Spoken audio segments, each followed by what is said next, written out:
संगीत के असर की कहानी। एक बार एक राजा शिकार के उद्देश्य से अपने काफिले के साथ किसी जंगल में गुजर रहा था। दूर दूर तक शिकार नजर नहीं आ रहा था।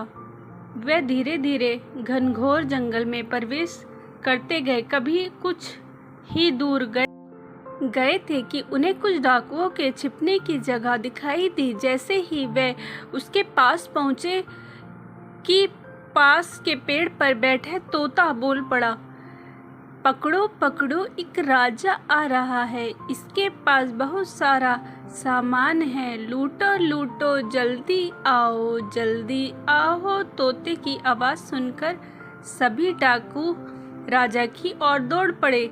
डाकुओं को अपनी ओर आता देखकर राजा और उसके सैनिक दौड़कर भाग खड़े हुए। भागते भागते कोसों दूर निकल गए। सामने एक बड़ा सा पेड़ दिखाई दिया। कुछ देर सुताने के लिए उस पेड़ के पास चले गए।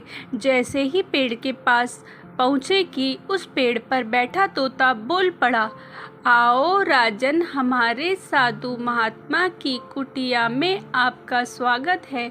अंदर आइए, पानी पीजिए और विश्राम कर लीजिए। तोते की इस बात को सुनकर राजा हैरत में पड़ गया और सोचने लगा कि एक ही जाति के दो प्राणियों का व्यवहार इतना अलग अलग कैसे हो सकता है। राजा को कुछ समझ नहीं आ रहा था। वो तोते की बात मानकर अंदर साधु की कुटिया की ओर चला गया। साधु महात्मा को प्रणाम करके उनके समीप बैठ गया और अपनी सारी कहानी सुनाई और फिर धीरे से पूछा, ऋषिवर, इन दोनों तोतों के व्यवहार में आखिर इतना अंतर क्यों है? साधु महात्मा धैर्य से सारी बातें सुनी और बोले, ये कुछ नहीं राजन, बस संगीत का असर है। डाकुओं के साथ रहकर तोता भी डाकुओं की तरह व्यवहार करने लगा है और उनकी ही भाषा बोलने लगा है।